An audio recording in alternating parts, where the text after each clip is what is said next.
Olá pessoal, tudo bem? Bom dia, aqui é Fábio Pirajá, esse é o Projeto Memória Capixaba. Sempre gravando vídeos, né, para a gente entender melhor a história do Espírito Santo, aqueles acontecimentos importantes nesses 500 anos de história aqui do nosso estado, das nossas cidades, nosso povo, nossas tradições, a nossa culinária, os heróis anônimos ou não, aquelas pessoas que fizeram parte da história de forma heróica ou de forma anônima, né? Que aliás é um aspecto da história que eu curto muito mais, aqueles anônimos, né? Pessoas que, né, passaram de forma, né, branca, digamos assim, anônima pela história, que a gente tenta resgatar, inclusive esses nomes, as suas histórias mesmo, aquela coisa do dia a dia do capixaba desde 1500, desde o descobrimento do Brasil. E nesses últimos vídeos eu tenho feito aqui uma análise sobre os anos 1920, a economia e a política no Espírito Santo. Os últimos vídeos foram sobre o quadriênio do governo do Florentino Avidos, e com muitas denúncias, muita fofoca de bastidores, digamos assim, de corredores do palácio, muita briga com o Congresso Nacional, né, com os deputados no Rio de Janeiro, com os senadores lá no Palácio Monroe, um estique-puxa, né? Acredito que os políticos capixabas estavam muito incomodados com os políticos fluminenses, né, que vieram para o Palácio Anchieta, Nestor Gomes e Florentino Avidos, né, entre 1920 e 1928, né? Foram dois presidentes estaduais que não eram capixabas. Então, houve muito problema nesse período, né? Lembrando que o Brasil na época estava no regime de Estados Unidos do Brasil, né? Então os estados eram mais independentes do que são hoje. Aliás, quando você lê toda a imprensa na época, e você lê os balanços econômicos também, as correspondências entre os presidentes estaduais, entre eles e com o presidente da República, a gente consegue ver um liberalismo econômico muito maior. É claro que o governo federal também queria cobrar impostos, né? Havia uma ânsia, uma afã de se cobrar mais impostos, mas havia também muita contrapartida estadual, né? Porque o governo não tinha tantos tentáculos como tem hoje. Hoje o estamento burocrático ele é muito mais complexo e muito mais espalhado pela sociedade de uma forma que você não consegue se livrar. E a gente tem visto isso muito nos últimos anos, né? Estava fazendo um balanço aqui da minha vida econômica nos últimos 10 anos, na última década, né? Desde 2014 até agora, 2024, que é o ano que eu estou gravando esse vídeo aqui. Não gosto muito de datar os vídeos porque, como a gente fala de história, né, então às vezes é ruim datar. Eu até gravei um vídeo ontem falando sobre a tentativa de homicídio contra o ex-presidente Donald Trump. Aí fica meio datado, mas não tem problema. De vez em quando a gente precisa fazer essa datação. Mas analisando a minha vida econômica nos últimos 10 anos, eu tenho visto um avanço das prefeituras, do governo estadual, né, e também do governo federal, sobre o cidadão comum, né? A gente pode analisar, os salários mínimos aumentaram nesses últimos anos todos, aumentaram substancialmente, digamos assim, mas o poder de compra diminuiu na mesma proporção ou até pior. Então, acaba que não adianta nada, é uma falácia, né? Então, eu sou libertário, né? Me transformei num libertário nesses últimos anos, né? Aprendi muito sobre filosofia com o professor Olavo de Carvalho, né? Eu sou um discípulo do professor Olavo de Carvalho, eu devo deixar isso claro aqui, porque eu sou um liberal, era um liberal, né? Eu era um conservador liberal, mas agora não sou mais, agora eu sou um libertário, eu quero Estado zero. Sociedade das leis privadas, desde que você não agrida ninguém de forma nenhuma, porque a taxação de impostos é uma agressão estatal, né? Desde que você não agrida ninguém, que você respeite a propriedade privada acima de tudo, e a propriedade privada também trata da propriedade sobre sua vida, seu próprio corpo, né? E que não haja intervenção de forma nenhuma. As pautas de costumes, eu até me preocupava um pouco com essas pautas de costume, mas hoje eu não me preocupo mais. Com qual religião você professa, qual culto, né? Se você é esquerda ou direita, se você é Flamengo, Fluminense, Vasco, se você é homo ou hétero, não me interessa. O que você faz na sua vida particular, privada, não me interessa. Se você não está gostando de um contrato, não assine o contrato. Se você acha que tem uma cláusula que você não gostou, não assine o contrato. Agora, respeite o contrato quando você o assina. Essa é a filosofia libertária, ANCAP. Mas voltando aqui, agora a gente vai estudar aqui o ano de 1926, bem no meio do mandato do Florentino Avidos, né? Aqui a gente vê, por exemplo, o Moacir Avidos no seu gabinete, no seu birô, trabalhando aqui na repartição pública. Ele era diretor dos serviços de melhoramentos de Vitória, que fizeram todas aquelas obras aqui no centro da cidade, especialmente entre a Capixaba e a Vila Rubim, muitas demolições, né, e tudo. E o Moacir era o responsável por isso, durante a administração do seu pai, o Florentino Avidos, entre 1924 e 1928. Depois que o pai dele saiu, ele ainda foi nomeado prefeito de Vitória. Na época não havia eleição para prefeito, né? E esse é um suplemento especial sobre o estado do Espírito Santo, é matéria paga, com toda certeza isso é matéria paga, né? Do jornal Amanhã do Rio de Janeiro, de propriedade do senhor Mário Rodrigues. Aí fala do estado todo, né, de várias ações governamentais e tudo.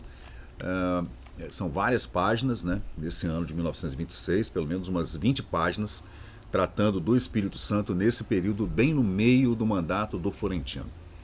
Como eu falei no começo do vídeo, também houve muita oposição, muita gente defendendo as contas do governo, outras pessoas de forma muito ácida, políticos e jornalistas falando muito mal. Então eu sempre tomo cuidado, né, como pesquisador, de trazer de volta à tona essas antigas matérias da crônica política da época, de forma que a gente consiga estabelecer um equilíbrio sem trazer nenhuma briga, né, por conta desses acontecimentos relatados aí na imprensa. Tem gente falando bem, tem gente falando mal, tem gente que havia uma Marquesa de Santos que andava de motorista para cima e para baixo, pago pelo governo do estado, pelo Palácio Anchieta, e havia gente dizendo que não tinha nada disso. Então é um problema. Agora, eu encontrei um texto aqui no jornal Amanhã, um desses textos aqui, é esse aqui, perdão, aqui é a sucessão presidencial, né, em 1924, jornal Diário da Manhã, de 23 de junho de 1924, quando o Florentino Avidos foi eleito, assumiu o governo junto com Eugênio Neto, que era o vice-presidente na chapa.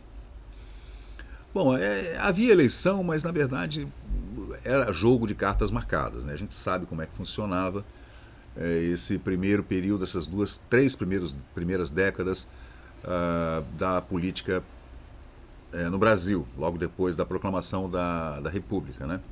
A coisa entrou naquele período do café com leite entre Minas e São Paulo, até que Getúlio Vargas deu o golpe em 1930, com o assassinato de João Pessoa. E aí depois é um assunto que a gente pode deixar para outra ocasião. Nesse período dos anos 1910, foram muito conturbados, né? Em 1920, nós tivemos então a nomeação, digamos, ou a eleição de dois homens nascidos no estado do Rio de Janeiro, né? Eram fluminenses, portanto, o Nestor Gomes e o Florentino Avidos, e portanto houve muita briga política por causa dessas duas nomeações, digamos, né?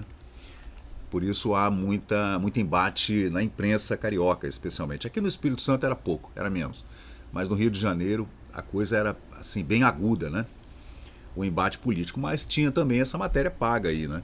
Havia muita denúncia de gastos excessivos do governo, Florentino Avidos, né? Contratos fechados de forma escusa, como por exemplo com a General Electric, que ele vendeu as usinas de Jucu, Paineiras, vendeu tudo para a GE. Os bondes de Vitória, tudo, vendeu tudo. né? As estações ferroviárias, os bondes, os trens, tudo, vendeu tudo. E os jornais do Rio não gostaram, né? Então aí houve um embate danado e o Florentino não se defendeu na imprensa. Mas no mesmo ano a gente vê essas matérias pagas nesse jornal, que é um jornal da situação, digamos assim, um jornal que apoia o governo do Florentino. Então há alguns textos assim que são meio brandos, né, falando da grandeza e tal do Estado. E esse que eu vou trazer agora para vocês é exatamente falando sobre as perspectivas de desenvolvimento do Estado do Espírito Santo, nesse texto que é, na verdade, ele não está assinado, esse texto, tá? É o jornal do Rio de Janeiro, 1927. O nome do jornal é O Jornal, tá? É o jornal O Jornal. E o texto chama-se A Grandeza de um Estado Pequeno. É o português lá dos anos 1920, tá, gente? Então, vamos ler devagarzinho aqui. As grandes vantagens que o regime federativo trouxe ao Brasil, descentralizando as administrações regionais, dividindo, né, tudo em estados e presidentes estaduais, e interessando a solução dos problemas locais, forças de empreendimento e de inteligência outrora desviadas das antigas províncias para o cenário mais amplo da vida imperial, não podem ser melhor comprovadas do que pelos fatos que se patenteiam no progresso verdadeiramente maravilhoso de alguns estados. Está dizendo que antes a coisa ficava na mão da província, mas tudo muito ligado diretamente à vida da corte imperial, do paço imperial no Rio de Janeiro. Então, esse desenvolvimento econômico, especialmente, não acontecia, né? Esse movimento geral de expansão econômica regional, falando da federação, né, dos estados da federação, é ainda mais notável e mais significativo no caso de pequenas unidades da federação, como o Espírito Santo, por exemplo, né? O assombroso progresso de São Paulo é um fenômeno certamente impressionante, mas cujo determinismo ressalta a uma análise menos superficial das circunstâncias em que ele teve lugar. São Paulo nessa época estava, né, começando a erguer-se de forma muito patente, né? Todo mundo via que São Paulo estava... A vida cultural ficava no Rio de Janeiro, né? E econômica, claro, a política, tudo. A presidência da República, a capital federal. Mas São Paulo vinha, né, crescendo muito rápido com suas indústrias, né? Mas a passagem rápida de pequenas províncias que há 40 anos vegetavam oprimidas por um regime centralizador asfixiante, a posição de estados cuja prosperidade e solidez econômica podem servir de exemplo das grandes aptidões de trabalho e energia criadora do povo brasileiro, e é um fato que cumpre registrar por honra da nacionalidade, da nacionalidade como compensação ao efeito depressivo que de outros aspectos da atualidade não podem advir. O texto ele tem, as orações são feitas, né, de forma diferente, né? Ele está dizendo que através da força do trabalho, né, e da energia criadora do povo, né, alguns estados conseguiram sair daquele regime opressor de 40 anos antes, né, do final do século XIX, ainda no Segundo Império, e não podiam se desenvolver porque não havia como, né? Muitos impostos e muita burocracia imperial. E depois a gente vê o desenvolvimento com o advento da República. Este é o principal motivo que nos leva a consagrar o Estado do Espírito Santo, uma edição especial, como essa que vocês estão vendo aí, né, no jornal, um jornal Amanhã, Diário Carioca e O Jornal, em que colocamos perante a opinião do país inteiro dados positivos e fatos concretos, nos quais se contém a magnífica relação do que vai se realizando naquela região, no Espírito Santo, para torná-la uma das joias mais ricas da comunidade federal. Bom, ele faz um libelo aí, né, e a gente continua. A exemplo do Espírito Santo encerra, o exemplo, né, do Espírito Santo encerra tantas e tão valiosas lições sobre os prodígios que um bem orientado espírito particularista pode operar no aproveitamento dos recursos naturais de uma região que, aproveitando-o em nossas colunas, temos consciência de desempenhar a missão patriótica de levar um estímulo às energias menos ativas de outros estados, né, que em pouco tempo poderão também atingir a situação análoga à do Espírito Santo, pela imitação do que está sendo feito com tenacidade operosa dos capixabas, dos espíritos santenses, né, ele fala. Então o Espírito Santo, na época, o texto diz que está figurando entre os estados que mais têm crescido e servem de exemplo para outros estados pequenos que também podem, né, se transformar em estados bem desenvolvidos. Ele fala sobre, no texto ele fala sobre espírito particularista, interessante, né? Que, como eu falei no começo do vídeo, havia uma noção mais liberal da economia nessa república, no final do Império, Segundo Império, e no início da República, por incrível que pareça. Acho até que por conta da desorganização da federação. Não havia, como eu falei também no começo do vídeo, todos esses tentáculos, né, que o Estado brasileiro tem hoje, né, no mais mínimo escritório, ele já tem uma forma de te cobrar um imposto qualquer. De vez em quando, não tem um mês do ano que você não esteja pagando um imposto, gente. E isso se dava de forma menos assertiva antigamente, né? Porque não havia a forma de você cobrar impostos assim de forma refinada, porque não havia, por exemplo, os computadores, né? Você não podia cobrar de forma aleatória, você tinha que ter uma papelada, uma fiscalização, era difícil. Então, por isso, a pessoa tinha, esses governos, no começo da República, não havia outra solução senão você aliar-se à iniciativa privada, a esse espírito bem orientado que era particularista, para que as obras fossem tocadas, né, para que o desenvolvimento pudesse chegar aos rincões do Brasil, né, aos seus sertões, por exemplo, como a região do Rio Doce, aqui no Espírito Santo, por exemplo, que sempre foi um desafio, né? Entre os estados da federação, o Espírito Santo figura em um dos últimos lugares no tocante à área territorial, mas o estado do Espírito Santo é maior do que o estado do Rio de Janeiro. É certo de que o destino que lhe deu, né, um solo muito fértil, rios navegáveis, ancoradouros amplos e seguros e outras vantagens de grande valor, e compensou assim, pela riqueza potencial da terra espírito-santense, a exiguidade da sua extensão. Então ele colocou muita riqueza numa extensão exígua.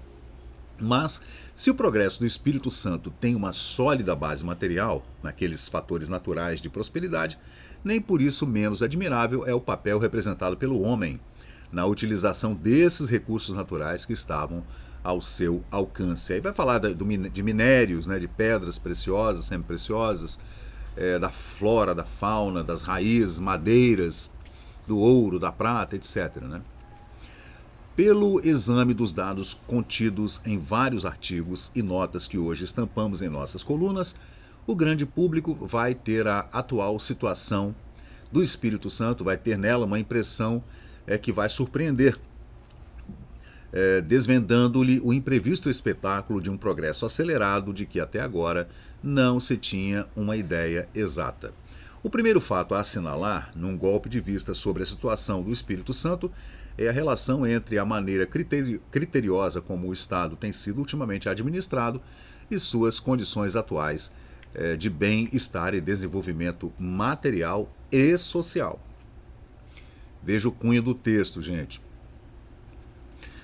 Este ponto é importante porque num país como o nosso, onde o poder público exerce influência tão ampla para o mal e para o bem, não só deve perder o ensejo de salientar a influência benéfica que um governo pode ter sobre a ação econômica da coletividade, né? Aí eu tenho ressalvas com relação a esse trecho aqui, né? Eu acho que nunca um governo tem ação positiva sobre a coletividade, muito menos sobre a economia. Mas é um texto de 1926, né, gente? Essa influência deve tomar, sobretudo, a forma de uma boa orientação na questão das finanças públicas. Se mesmo nos países muito adiantados, né, com E, né, e da vida extremamente complexa, as boas ou más finanças do governo entram preponderantemente na direção do rumo da economia geral. Claro, se o governo gasta muito, né? No caso especial de sociedades novas, esse entrelaçamento das finanças do Estado com a situação do bem-estar da população, da penúria das pessoas, do cidadão, é muito mais acentuado e evidente. Sim, o texto é muito lúcido, hein? Sim, é claro que num país muito desenvolvido, essa balança entre a fiscalização estatal e a iniciativa privada fica mais equilibrada.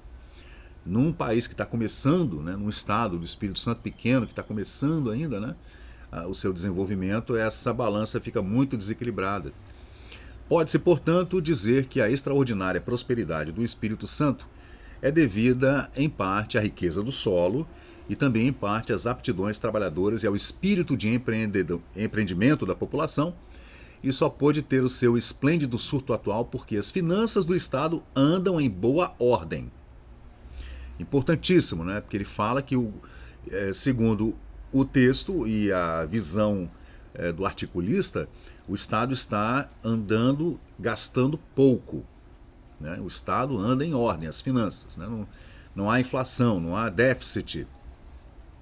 Aliás, esta situação de desafogo financeiro está demonstrada por fatos e algoritmos. Né? Na matemática você comprova isso, na contabilidade. Né? O Espírito Santo acha-se na feliz condição de não ter que arcar com os ônus de excessivos compromissos. Então não há empréstimos assim vultuosos. Né? Então já é uma grande vantagem. Regulando as despesas pelos recursos previstos na receita e despesa, né? Sua administração livrou o Estado do peso morto sempre tão deprimente de uma dívida flutuante.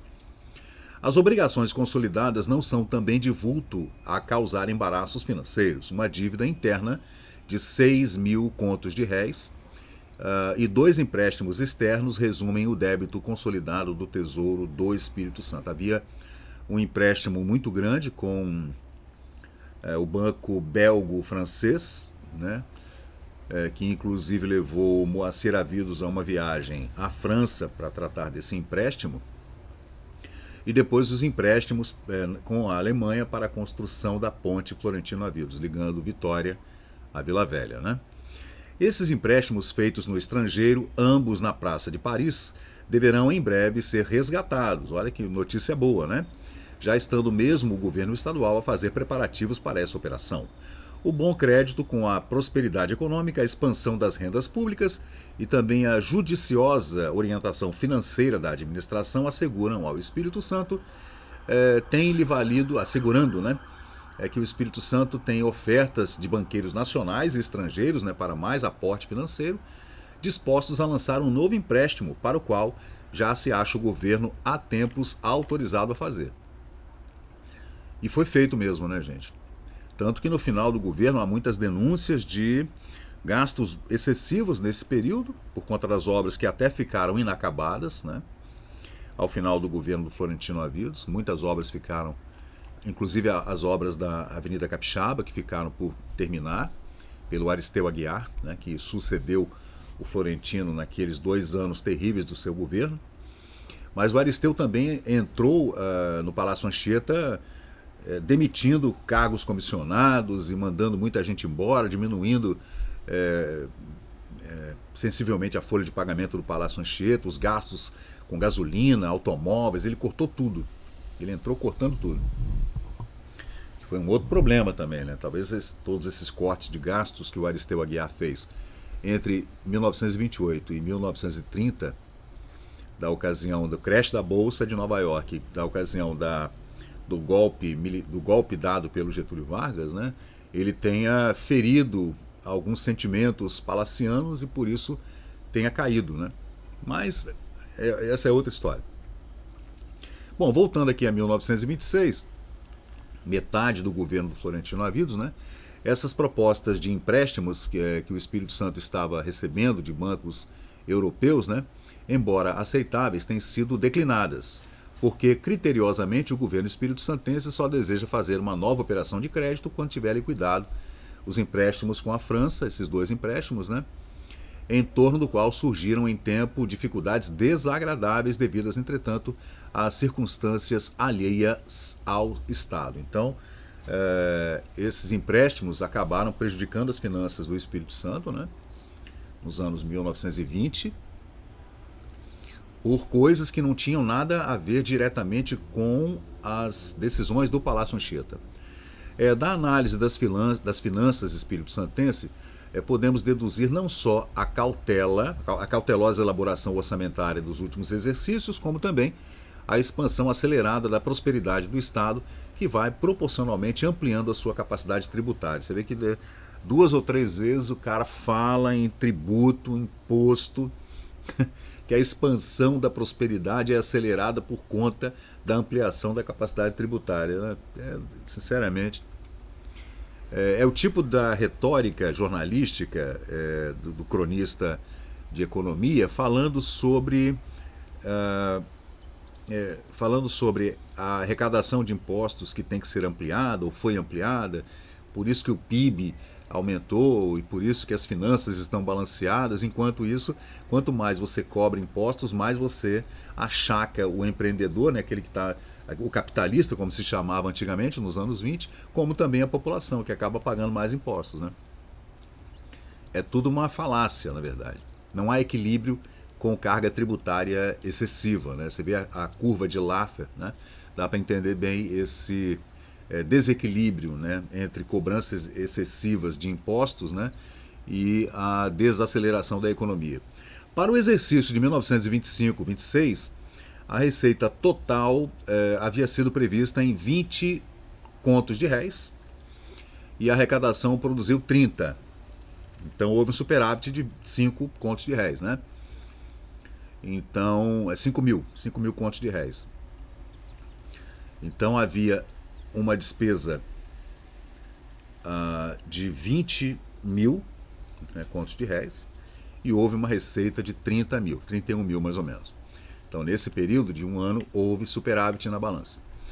O orçamento do exercício que acaba de expirar previa uma receita de 28 mil contos, mas a arrecadação do primeiro semestre montou 17 mil, denotando um apreciável aumento sobre os resultados do semestre correspondente no exercício anterior. Pode-se, portanto, calcular que a arrecadação ainda não oficial publicada no segundo semestre, em 1926, venha trazer uma nova majoração da receita prevista no orçamento. É interessante, né, o governo tratar a arrecadação de impostos como receita, né? Eu acho engraçado. Você está tirando da população uma taxação quase sempre, todas as vezes excessiva, e você chama aquilo de receita, né? Devia ser roubo e despesa, né? A exportação do Espírito Santo atingiu em 1926 a cifra de 191 mil réis. 191.927, 813 e 700 réis. Para esse total, contribuíram vários artigos, de modo que o Espírito Santo, embora ainda não tenha explorado intensivamente os múltiplos aspectos da sua riqueza natural, já desfruta, em parte, a situação de solidez econômica, característica das regiões cuja produção é variada e que não correm, portanto, os riscos de terem sua economia completamente subvertida pela crise de um único produto. Boa! Gostei, o texto agora foi bem assertivo, né? Dizendo que o Espírito Santo, até por uma questão histórica, optou por várias diferentes plantações e extrações, né? O algodão, o café, o açúcar, a cana, o açúcar refinado, a cachaça, desde sempre, né? Ele veio optando. Quando chegou o café, explodiu a plantação de café porque havia um solo muito fértil, né? Então, e também as madeiras, né, que eram extraídas, né, especialmente da região do sertão ali pelo Rio Doce, vindo das Minas Gerais, escoando lá pela Regência Augusta. Então ele fala no texto que houve uma inteligência, que eu acredito que não tenha sido bem uma inteligência, foi mais uma acomodação, né? Se eu não consigo tirar ouro das terras capixabas, porque talvez não haja ouro suficiente para uma extração assim extensiva, eu vou para as madeiras mesmo, eu vou plantar café. Ou arroz, né, que havia muito arroz também, algodão, abacaxi e outros produtos que podem ser exportados para o resto do Brasil, né? Entretanto, o Espírito Santo vai se notabilizando pela importância crescente da sua posição como um estado cafeeiro. Lembrando que no norte, acima do Rio Doce, havia também extensas plantações de cacau nessa época, né? Depois veio a crise cacaueira lá da Bahia, né, do sul da Bahia, norte do Espírito Santo, e aí o Espírito Santo meio que parou com o cacau. No quinquênio entre 1922 e 1927, a exportação do café pelo Porto de Vitória vem aumentando significativamente até atingir quase o nível de 1 milhão de sacas por ano. Ao lado do café, o plantio do cacau, vejam, o cacau na zona do Rio Doce está assumindo proporções consideráveis que prometem tornar esse produto uma das mais valiosas riquezas do estado. Isso não aconteceu, né? Acabou que não aconteceu, porque houve uma crise da vassoura de bruxa do cacau no sul da Bahia, que atingiu em cheio aqui também o Espírito Santo, o norte, e essas plantações minguaram e depois desapareceram, inclusive na Bahia, né? Deixa eu ver o que mais. As opulentas. Você vê que o texto ele trata, claro, que a política também e os empreendedores da época, né, os capitalistas, como se chamava, tudo era muito voltado, ao contrário do Rio, das fábricas do Rio e das fábricas de São Paulo, toda essa riqueza que ele comenta no texto era muito voltada à extração de riquezas naturais. Não havia uma preocupação com uma industrialização. Você vê, o Espírito Santo sofreu com todo esse período imperial, fazendo divisa com Bahia e Minas e Rio, né? De um isolamento econômico terrível, né? Aí tem aquela história de que talvez o Espírito Santo tenha ficado isolado por conta de ser uma barreira de proteção para a entrada para as Minas Gerais e toda aquela pirataria que aconteceu aqui no século 17 e 18, mas acredito que não. Acredito que o Espírito Santo tenha ficado realmente à margem, especialmente da Revolução Industrial que aconteceu na Europa em meados do século XVIII, por conta de ser um estado fechado com muita mata atlântica, muitos rios, muitas tribos indígenas. Então o desenvolvimento demorou muito para chegar aqui, muito mesmo, né? Mas é uma questão geográfica, histórica, complicada, que a gente pode tratar depois em outro vídeo, até trazendo aqui, que eu vou começar a trazer aqui no canal, alguns historiadores para a gente poder conversar de forma mais profunda sobre essas nuances, né, da economia e da política do Espírito Santo na capitania, na província e no estado, né? Aí segue aqui dizendo que as esplêndidas condições naturais da Baía de Vitória, aqui no Porto, estão sendo ainda melhoradas pela construção desse moderno porto, a ampliação do porto, né? Inclusive com o porto de Capuaba aqui na minha frente. Do lado de cá onde eu estou está o Porto de Vitória, do outro lado está o Porto de Capuaba em Vila Velha, né? É um moderno porto em que o Estado está empregando somas consideráveis, até por conta das ferrovias que estavam em franco desenvolvimento nessa época, especialmente com a ligação com Minas Gerais, né? Por escoamento de toda essa produção mineira. Quando essas obras estiverem concluídas, o comércio marítimo da capital deverá desenvolver-se muitíssimo, e a prosperidade dessa futura situação pode ser apreciada se observarmos que atualmente o Porto de Vitória já ocupa o 4º lugar entre os portos brasileiros, sendo apenas excedido no seu movimento pelo Porto de Santos, né, comandado pela família Guinle, o Porto do Rio de Janeiro e Bahia. Bom, na Baía de Guanabara, na Baía de Todos os Santos e na Baía de Santos, né? Com uma clara compreensão do papel dos meios de comunicação rápida e fácil no determinismo do desenvolvimento econômico, o governo do Espírito Santo tem se ocupado ativamente em multiplicar as estradas de rodagem, cuja rede monta hoje com quase 500 quilômetros, né, aqui dentro do Espírito Santo, dos quais 196 quilômetros foram construídos e 121 quilômetros reparados pela atual administração, Florentino Avidos, né? O sistema rodoviário espírito-santense está traçado de acordo com o plano nacional, que visa ligar os centros produtores às linhas férreas, facilitando assim o escoamento da produção. Muito bom. Você vê que há uma preocupação, né, gente? Até mesmo com relação às estradas de rodagem. Lembrando que todo o transporte de produtos, insumos,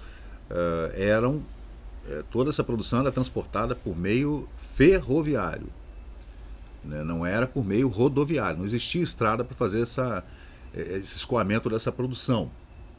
Então foi nesse período que o Brasil tomou a péssima decisão de criar rodovias para fazer um transporte rodoviário. Foi uma decisão muito ruim a partir do governo da ditadura do Getúlio Vargas, que era alinhado lá com a Alemanha, com a Itália e com o Japão, né? A gente sabe. As condições técnicas dessas estradas de rodagem são, em geral, boas. Mentira, não eram boas não. Estando estas divididas em duas classes de estradas conforme a respectiva capacidade de tráfego e outras condições. Umas estradas subiam automóveis simples, motocicletas talvez, né? Em outras estradas subiam alguns caminhões e também ônibus, né? Para transporte coletivo. Havia já transporte coletivo, especialmente entre Vitória e as Santas, né? Santa Maria, Santa Leopoldina, etc. A instrução pública não tem sido descurada pelo governo do Espírito Santo, com a multiplicação de escolas, que vai decorrendo de forma rápida, e também a diminuição do analfabetismo. Uma boa corrente migratória assegura a melhoria constante da população, o que representa um inestimável fator de desenvolvimento econômico do Estado. Falando da imigração, tá? Lá nos anos 1920 ainda se falava nessa imigração que estava acontecendo de italianos, alemães, etc. Né? Tinha muita gente que ainda estava vindo, né? A reboque dos pais e avós que vieram no final do século, meados do século XIX, né? Só que ele fala de uma boa corrente migratória que assegura a melhoria da população. Será que nesse texto, nesse pequeno texto, existe um eugenismo enfiado ali no meio, hein? A gente pode pensar nisso, né? Um povo que se consagra como podia, tanto com ardor ao progresso e à prosperidade do seu torrão natal, não conforma-se com a velha fisionomia colonial da capital. Opa, chegamos à Vitória. E as demolições, né? Contrastando com o vibrante modernismo da sua vida progressista. Então, havia realmente uma necessidade, né? A própria população, né? Via todo aquele casario do século XVIII, né? XIX, aqueles casarões abandonados, né? Toda aquela falta de arrojo arquitetônico, né? Então havia realmente a necessidade, né? De se colocar as linhas de bonde para rodar de forma mais eficiente, os automóveis, que a população começou a ter acesso aos automóveis, os mais ricos, é claro, né? Os homens e mulheres que estavam dirigindo aí por Vitória nessa época, e as ruas eram muito apertadas, não se podia subir para a Cidade Alta nos anos 1910 com automóvel, porque não havia estrada, rua pavimentada de forma que se pudesse fazer isso. Então, segundo o texto, havia um modernismo vibrante, progressista, com aquela fisionomia colonial velha da capital, né? Você vê que não se pensava em preservação de coisa nenhuma, gente. Não. Se tivesse bem cuidado, ficava. Se não, demolir e pronto, acabou-se. Obras de utilidade tendem a melhorar os serviços públicos e já haviam sido realizadas por administrações anteriores, né? Mas o atual governo, para ele, coube a iniciativa dos melhoramentos urbanos, que estão transformando Vitória em uma elegante cidade moderna que dentro em breve nada terá a invejar dos centros populosos do litoral. Mentira, né? Porque nunca chegou perto da arquitetura e do urbanismo do Rio de Janeiro, jamais, né? Jamais. Uma longa e larga avenida, a Capixaba, né? Está sendo o ponto de partida da renovação da capital, né? Lá do Saldanha da Gama, vindo aqui até a Vila Rubim. Ao longo do porto, que está em construção, uma outra avenida vai acentuar os melhoramentos da capital, do comércio também, com o aterro lá da Rua do Comércio, por conta da ampliação do porto, né? E um viaduto, o viaduto do Caramuru também, comunicação fácil entre a Cidade Baixa e a Cidade Alta. E também as imediações, né, de valorização de novos terrenos por conta dessa nova urbanização, digamos assim, né? Como, por exemplo, Santo Antônio, Jucutuquara, que acabaram tendo seus terrenos muito valorizados, esses bairros da periferia, digamos, da época, né? Porque todo o arcabouço, digamos, estatal e comercial ficava aqui no centro, né? Nos subúrbios eram residências, né?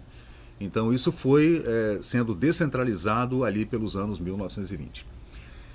seguindo uma excelente orientação, o governo estadual, do Florentino Avidos, né, texto de 1926, resolveu transferir o empreendimento particular de serviços públicos de tração, os bondes, iluminação, telefonia, para a General Electric. Aí que tem um problema, né, que a gente já fez um vídeo aqui no canal, falando das cláusulas, digamos, né, não muito benéficas para o erário público capixaba, com esse contrato fechado com a GE para a administração da iluminação pública de Vitória de Cachoeiro, da telefonia, da geração de energia elétrica para as residências, para os logradouros públicos e também para os bondes, né? Tudo foi vendido para a GE e teve muito debate, debates muito acirrados com relação a esses contratos, né?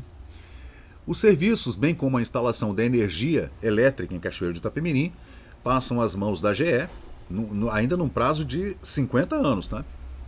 Cuja competência técnica é bem conhecida, oferece segura garantia de eficiência para a população, etc., que terá agora melhores bondes, energia, iluminação, telefonia, etc. Bom, aí é outro problema. Teve muito debate político com relação a esse contrato fechado com a GE, inclusive com denúncias de comissões e etc. Do rápido e sucinto exame que acabamos de fazer da situação do Espírito Santo neste ano de 1926, pode o poder público ter a impressão global do progresso daquele Estado. Perdão, pode o público em geral, né, todo mundo que está lendo o jornal em 1927, ter uma ideia do progresso do Espírito Santo comprovado hoje em nossas colunas pelos dados, pelas informações, né, que damos a você agora. Então, nesse caso, eu acredito que o articulista tenha escrito esse texto baseado no material entregue pelo governo do Estado do Espírito Santo, né? Todo ano o governo do Estado fazia um relatório anual, né, das contas do governo naquele ano e entregava para a Assembleia Estadual, que seria a Assembleia Legislativa, né? Para fechamento das contas e tal. Se houvesse problema, a conta não fechava e o governador, o presidente, poderia ter alguma sanção. E quando fechava o quadriênio também, fechando os 4 anos de governo, o presidente estava saindo, né? Não havia essa coisa de reeleição, né? Não havia. Então o cara ficava 4 anos, como o Florentino, por exemplo, que tem um relatório dos 4 anos de governo muito detalhado, enorme, com muitas fotografias e tudo, que você consegue ler na internet, aí no arquivo público, né? E era bem comum que se fizesse isso, e se entregava isso também para a imprensa. Então, né, o cara, na imprensa, ia lá nos números, na tabela, né, na contabilidade, e via os balanços, né, entradas e saídas, e dali ele fazia um texto dizendo que estava bom ou estava ruim, dependendo se a matéria fosse paga ou não, ou se você fosse um correligionário, né, um amigo, dono do jornal.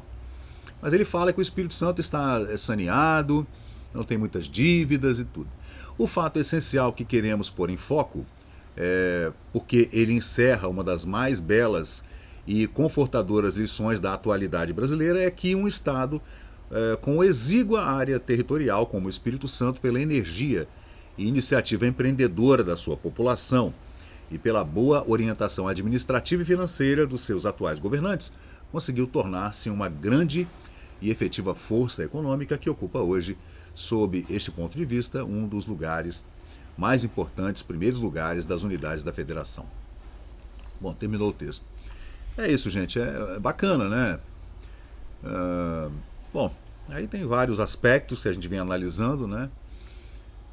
A gente vai lendo o texto e vai extraindo, né, desse texto as nuances, né, o que está entre as linhas que a gente pode extrair. Eu faço esse comentário, né, e também trazendo para os dias atuais como era a política e como era a economia lá naquela época que a gente está tratando e hoje, fazendo essa analogia para ver as diferenças e tudo, até com relação a essas contratos que eram fechados e tudo, e também as relações pessoais entre políticos, correligionários, adversários políticos, inimigos de morte, que havia, claro, né?